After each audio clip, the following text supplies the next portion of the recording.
think early on when you and I were prodding this narrative about Ukraine, any person that had any questions didn't just immediately throw up a Ukrainian flag in their bio, was instantly called a Russian puppet, right? Asking some very simple questions that everybody should ask. Isn't it suspicious that we were just told that we needed to leave the Afghan war, very sloppily, by the way? We announced that on August 31st, 2021. And then the very next day, on September 1st, America said that we were joining an effort, we were locking arms with the EU to join an effort to help Ukraine join NATO. We left one money laundering operation in which we gave $50 billion of American payers' hard-earned money, and we jumped right into the next one. And how much have we given Ukraine so far? $50 billion. Not enough for this welfare queen. He wants to keep it coming, and that's what he is. President Zelensky is America's welfare queen. And if you want to know where all this money is going, I spent a couple of weeks in Europe. People are saying that Ukrainian officials are buying property in Switzerland. This is my first video update coming to you from Athens, Greece on this Saturday. Let's talk about some news. And man, I was just getting some lunch, a quick slice of pizza, and a Coke. €8.50. Man, things are getting expensive. Anyway, let's talk about some news here, and let's talk about a New York Times article. And I'll put the article up on the screen right now. Actually, two articles, but let's focus on this one because this one references another article they ran a couple of days ago.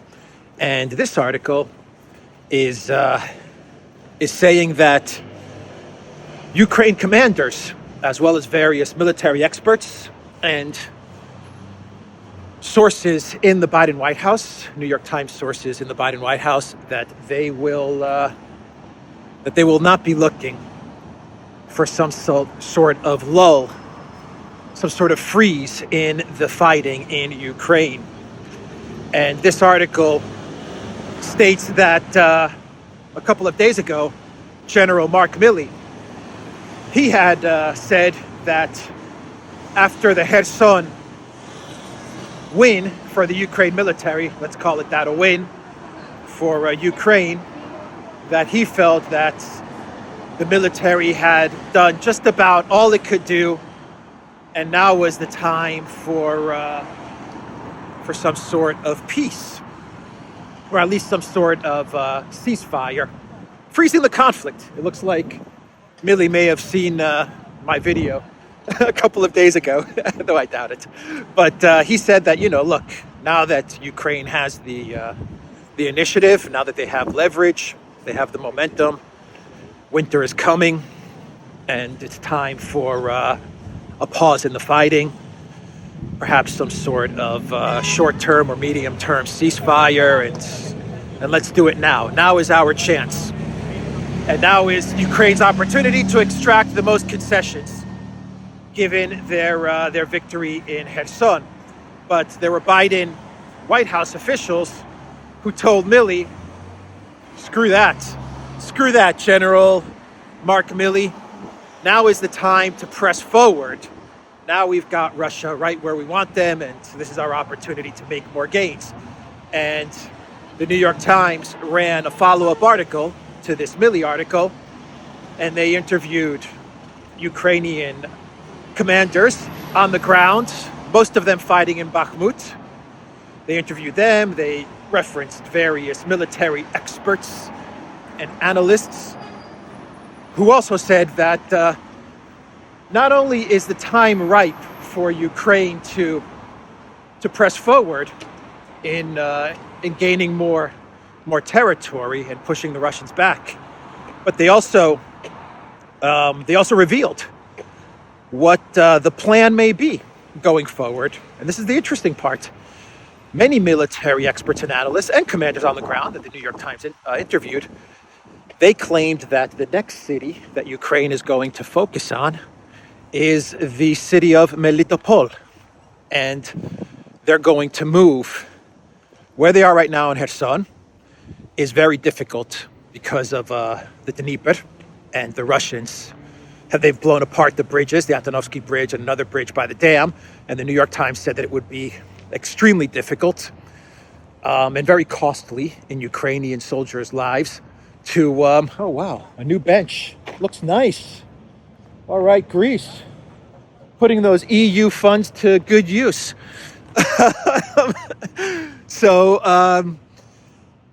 the New York Times said that it would be very costly for Ukraine to try and cross over to the east bank of the Dnieper in Kherson. And so the plan was, and once again, they referenced Ukrainian commanders, they referenced military experts, analysts, Biden White House officials, DOD officials. The plan is, according to them, is Zaporozhye to the east, capture Zaporozhye. That would also include, I imagine, the Zaporozhye NPP, the power plant. And then you move south to Melitopol. And then from Melitopol, you can focus on Mariupol and Crimea, because you're right on Crimea as well. And they said that's the plan. And there was one military expert, a Navy SEAL by the name of Pfeiffer, Pfeiffer. I don't have my other phone with me to reference the article, but he was speaking on Twitter Spaces, and he said that the Kherson victory was a great victory for the Ukraine military, and that he felt, as a U.S. Navy SEAL, that Ukraine can absolutely capture Zaporozhye and move down towards Melitopol. He said this is very doable. They interviewed a Ukrainian tank commander as well, fighting in Bakhmut. And he said something along the lines, I'll put the quote up on the screen, something along the lines like, now is not the time to freeze the conflict. Now is not the time to stop. In war, you have to press forward. And his thinking was that the Ukraine military should not give the Russians any type of breathing room so that they can regroup. They need to continue moving forward now, ASAP. Of course, there are other military experts interviewed by the New York Times who said that Ukraine simply they don't have the equipment, the fuel, all the things that are needed to press towards Zaporozhye and Melitopol. They just don't have it yet. They also need time to get everything in order to then make that offensive. Anyway, there was also a part of the New York Times article where and this is why I think this article was written, actually I know this article was written 2-3 days ago, and it was just published yesterday.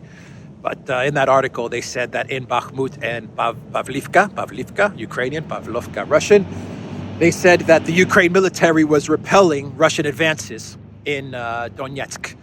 And obviously, the New York Times did not get the news that Pavlovka had indeed been taken by the Russians. So they did not get that news. They were claiming that the Ukraine military was beating back the Russians in that area. And once again, the Wagner group, they're fighting their own little war in Bakhmut, but they're making incremental advances. We also have reports that the Russians have taken 2 other villages in and around Donetsk, Pavlivka area, and they're also moving to encircle Avdiivka, which is the well-fortified Ukrainian town that, from what I understand, is responsible for launching all the missiles that terrorize Donetsk city. So the Russians are close to closing in there as well. So that was the New York Times article.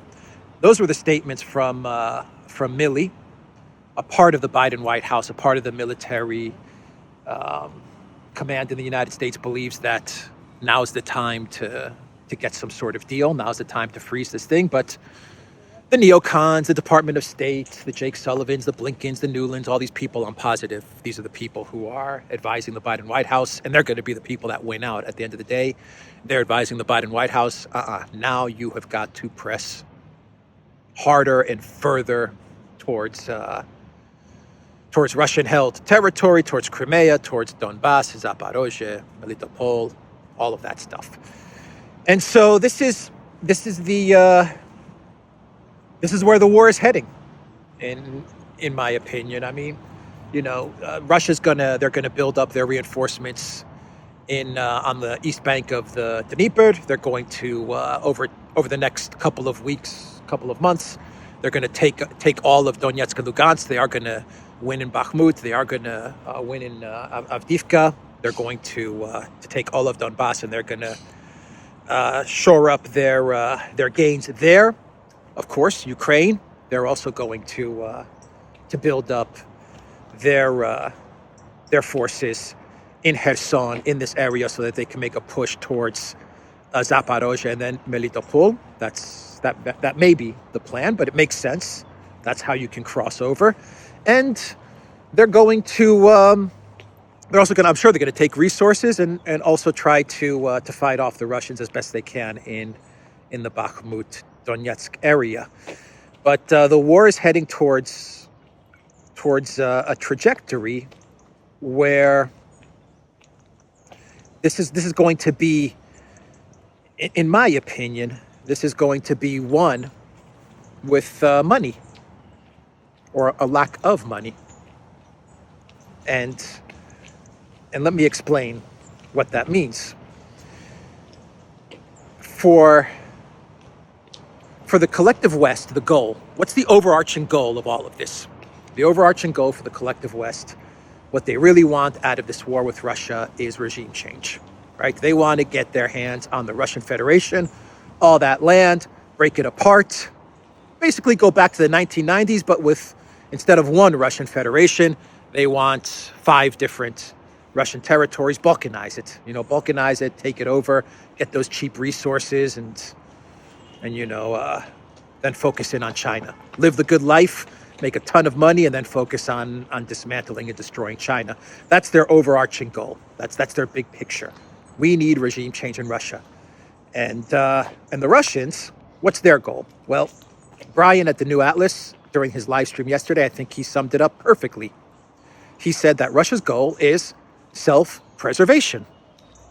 That's simple. Russia just wants to be able to exist as a sovereign state, a sovereign independent state. Those are Russia's goals. Self-preservation and the right to exist as a sovereign country. And so it's all about, at this point in time, in my opinion, it is all about money now. Because if the collective West can continue to keep Ukraine afloat, the Ukrainian economy, the Ukrainian war machine, the Zelensky regime, if they can continue to keep them afloat, then it means beautiful tree, huh? Wow, look at that. Fantastic.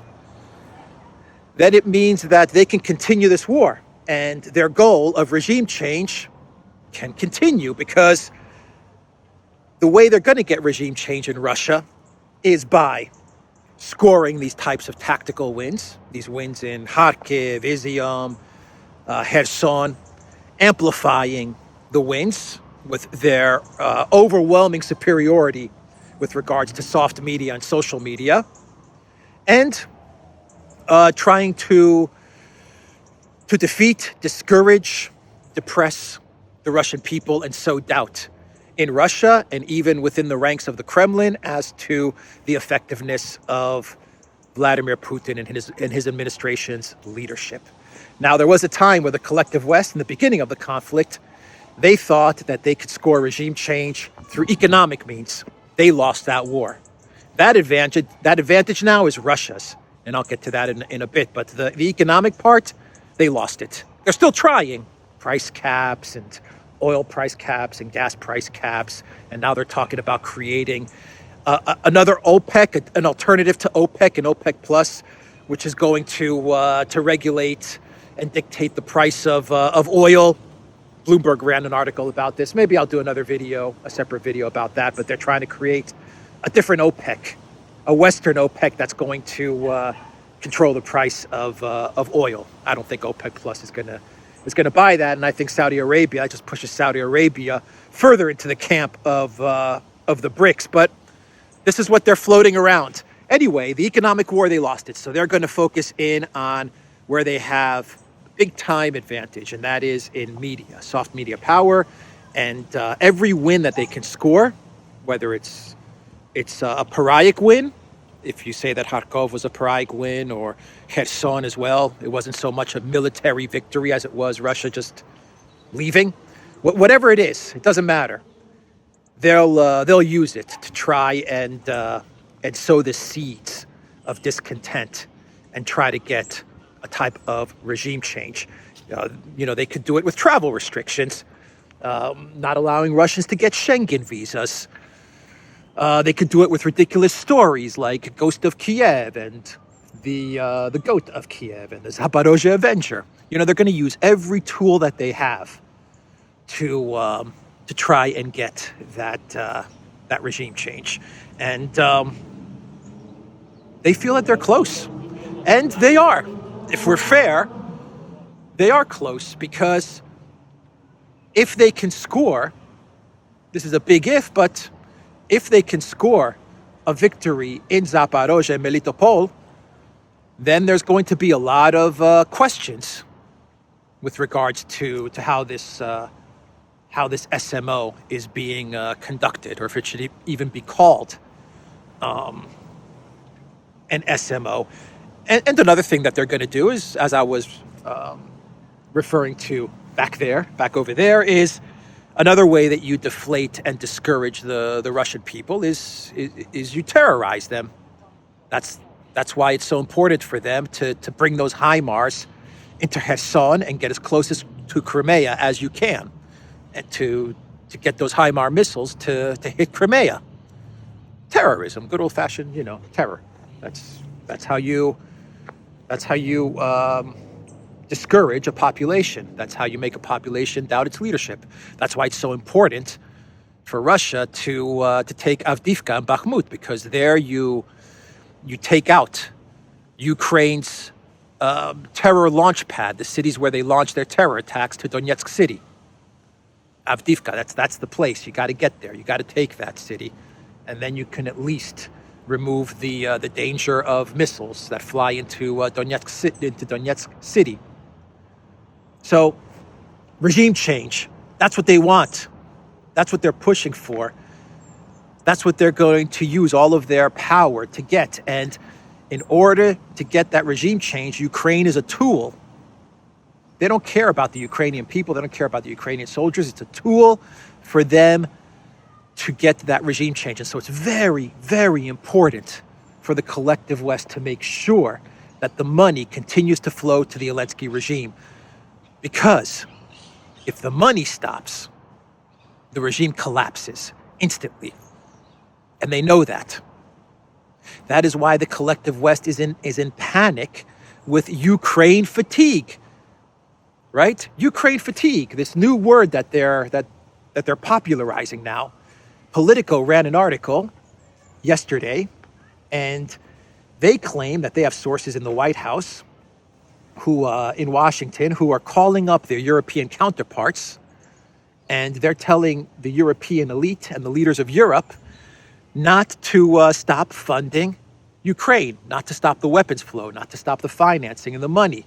And they're telling them, don't let Ukraine fatigue set in. No matter what you do, the protests, inflation, cost of living, elections, however upset your society, your people are, however angry they are with you, whatever happens in your country, in Greece, in Germany, in the Netherlands, Slovakia, Czech Republic, whatever happens, make sure that Ukraine fatigue does not set in, and make sure that money keeps on flowing to Ukraine, because the longer we can keep Ukraine afloat, the better the chance we have to keep on delivering defeats to the Russians, which will, in their minds, it will lead to a regime change.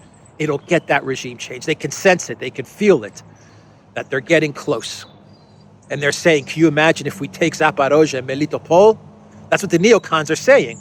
That's what they're saying. If we can just get there, can you imagine the damage we're going to do? And then we can get Facebook and all social media and TikTok and all CNN, BBC to amplify all of that. They can sense it.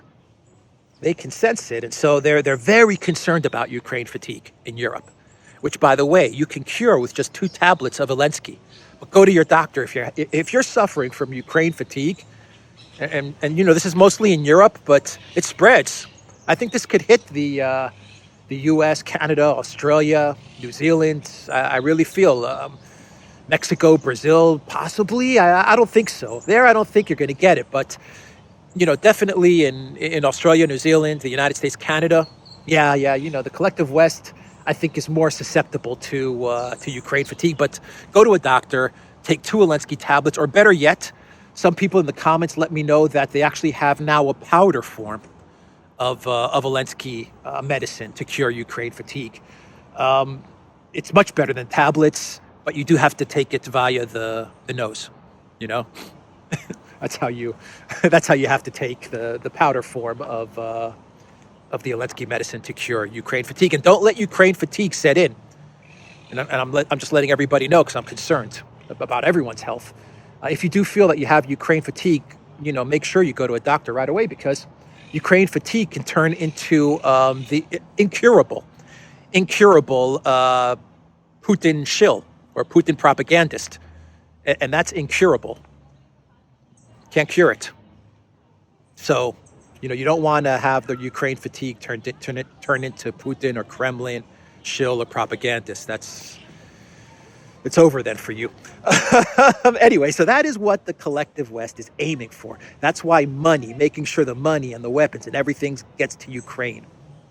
That's why Borrell is putting together this initiative, this plan that he's floating in the EU called something like the Military Mobile Action Plan, something like that. And basically Borrell is saying, look, what we need to do is we need to fix up EU infrastructure, roads and railways, not for the good of the people, not to make transportation more efficient and cheap and more comfortable. He doesn't care about that. We got to fix up the infrastructure for the delivery of weapons in Europe. That's his plan.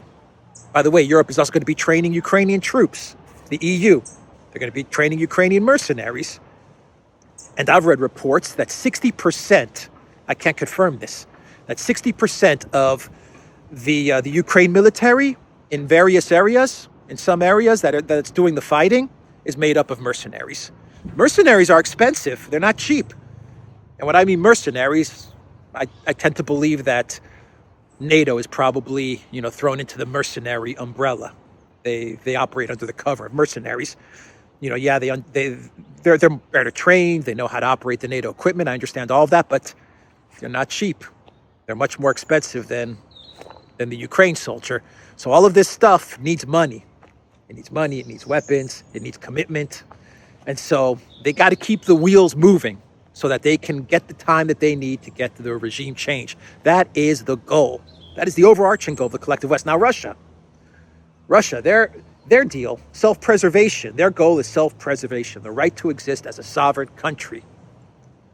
That's what they want. That's what they're fighting for. How are they going to do that? Well, it looks like via military means is going to take time.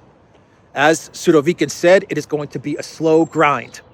He's going to grind down the Ukraine military, he said, but it's going to be slow. And now that they've lost that bridgehead in Kherson, which perhaps signaled a move towards Odessa, well, it looks like they're going to focus in on Donbass, and they're going to they're going to liberate and clear up Donbass and secure that. And the next move militarily, we're going to have to wait and see. But many people say, Russia they already have a bridgehead. They're already west of the Dnieper, so Kherson doesn't matter. And when analysts say that, they're talking about Belarus. But Ukraine, they are building a wall on the border between Ukraine and Belarus, and I got reports that they're mining the entire border as well. So they know that the Russian military could be thinking about moving from Belarus down, and that's their bridgehead west of the Dnieper. So they're cutting off that option, or they're going to make it at least very, very difficult for the Russians to move in that direction. So Ukraine is, they're making moves. The Ukraine military, they're solidifying their gains, and they're locking things down. They're locking things down with the border with Belarus. But Russia, I believe Russia understands that militarily it is going to be a slow grind.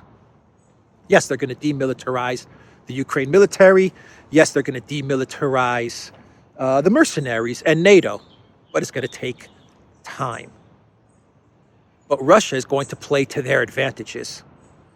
And their advantages to winning this conflict and to securing their right to exist. Their advantages are economic, commodities, resources, oil, gas, metals, food, wheat, diplomacy, foreign policy, diplomats, the foreign ministry, the best in the world, Lavrov, Zakharova, the best in the business, getting the entire world on their side, which they've done successfully, winning the economic war, which they've done successfully, using their commodities to bring the collective West, many countries in the collective West, into recession and to a near collapse. They're going to use these strengths as they're fighting the military war, as this thing is grinding on. They're going to use these strengths in order to do what? In order to make it very difficult for the collective West to keep on funding Ukraine. It's very difficult to fund Ukraine when your people are upset. They're living with inflation. They have no hot water. They have no food. The cost of living is through the roof. Gas is through the roof. And your country's in a recession. And if you're a politician in the collective West, you're in fear that you may lose the next election. And you don't want to lose power. If there's one thing these guys love more than anything in the world, it's power. More than money, more than anything. They love the power. So Russia using the tools that they have at their advantage, they're going to make it very difficult for the collective West to continue to fund Ukraine. Sooner or later, many countries in the EU are just going to tap out, in wrestling, tap out. It's going to be like, I can't. I don't have any more money. And even the U.S., how much money are Americans willing to stomach to go to Ukraine? 50 billion? Okay. They're going to send another 50 billion. Okay. Another 50 billion? There Americans start to say, you know what? Screw this. Bidenopolis, Greece's favorite son. Enough. Enough. We're in this for 150, 200 billion. No more. No freaking more. If that happens, if you cut the money to the Zelensky regime, it's over. Next day, game over. The whole thing just collapses like a house of cards. And another way that Russia makes it difficult for the collective West to continue to flip the bill for Ukraine is you hit their infrastructure. You make it more expensive to keep on funding Ukraine because you get rid of their electric infrastructure, their water, their sewage. Then the EU has to give Ukraine more money. They fix up everything. Then you destroy everything. Then Zelensky goes to the EU again or to the US and says, gives me more money. They give them more money. They repay it. And it just keeps on going over and over again. But it just gets more and more expensive. So that's how I see everything unfolding. I believe that at the end of the day, this is going to be all about money. Who can keep their business, their country, their project, whatever? Who can keep it afloat? Who can keep it up and running and operating? Collective West, they have their media advantage, and they have a lot of money printing, but that's whittling away. And Russia, they have their diplomacy and their economic commodities, resources advantages. And they're fighting it out on the ground, the military in Ukraine. And each side is trying to score their wins. So that's where I think we are with this conflict. By the way, in Kherson, there were photos of the Ukraine military when they reached Kherson City. They lifted up a Ukraine flag and an EU flag. Soft media power. You got to get that EU flag up, right? You got to get that EU flag raised. And there were pictures all over the interwebs with the EU and the Ukrainian flag in Kherson City. Why you would put an EU flag? Well, as I said, it's all about media, PR, and optics. But Ukraine is not in the European Union. Ukraine doesn't deserve to be in the European Union, as many countries. I'm not taking a dig at Ukraine. Many countries don't deserve to be in the European Union, right? But, the European Union used to be a select a select club that it was very difficult to join. Very difficult. You had to have all kinds of, criteria to join, all kinds of check boxes ticked off to join the European Union. Very difficult. Now it's a we'll take anybody club. You want to know how you can get into the EU?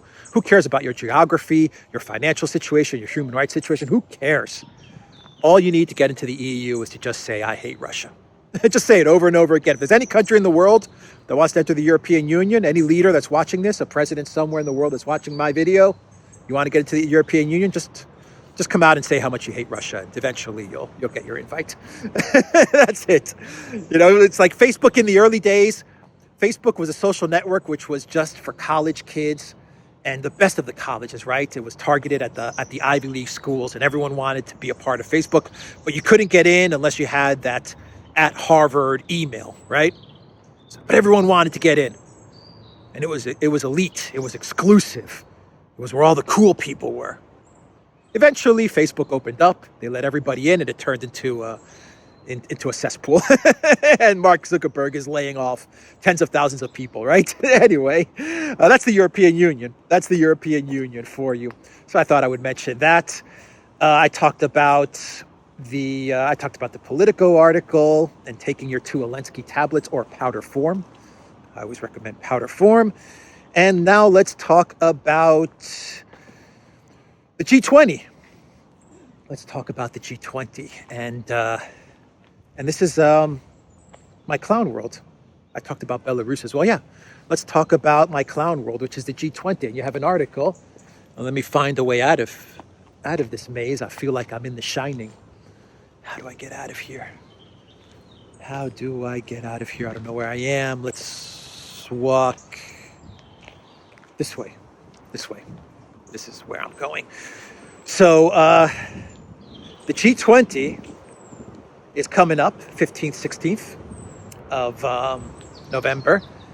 And there's an article via The Telegraph where they are saying that the US and the UK have launched a PR initiative. This is my clown world, by the way. They have launched a PR initiative to isolate Russia. And their PR initiative is asking the other countries of the G20, in other words, the G7 plus all the other countries, they're asking them to walk out when Lavrov speaks at the G20. They are asking them to not take photos with Lavrov, not to sit down and eat with him at the same table, not to have bilateral meetings, to just basically shun and isolate Russia. And they're going to all of the G20 countries, all the countries that are participating, and they're trying to get them to sign up to this initiative. What a bunch of losers the G7 are. What a bunch of losers these diplomats are. I mean, that's the philosophy of a losing side, right? That's what losers do. That is what losers do. Trying to isolate Russia using these high school childish little tricks and little tactics. China has already come out and they've said that they're not going to pay any attention to these guys. They're like, yeah, right. We're gonna shun Russia. Give me a break. They're like, I think their statement was the relationship between China and Russia is rock solid. I think that's the quote that the Chinese foreign ministry put out there. Rock solid, they said. I mean, that's pretty strong. Rock solid. I'm sure that India and I'm sure that all the countries that are not in the G7 are going to tell the US and the UK to shove it, including the host country, Indonesia. I'm sure Indonesia is going to be like, come on, what are we, little children, little kids? But yeah, the US, the UK, the G7 countries, they're acting like little children, little kids. How are we ever going to solve our problems, even with countries that we have conflict with, when we act like this? When our diplomats, supposedly our most educated, refined, cultured people, right? Supposedly these guys are the creme of la creme, right? They're the best of the best. How are we going to solve disputes and problems when whoever's at fault, when their answer to stuff is, I'm gonna walk out when you're speaking? I'm going to not take a photo next to you. How do you solve problems like that? And what's the message that you're sending to your people? That you're a bunch of spoiled brats? Is that the message that the collective West diplomats want to send to their people? That we're a bunch of spoiled brats? So you guys should also act like spoiled brats? That's problem solving? Anyway, so that's the that's the clown world, guys. Wow, an interesting area this is.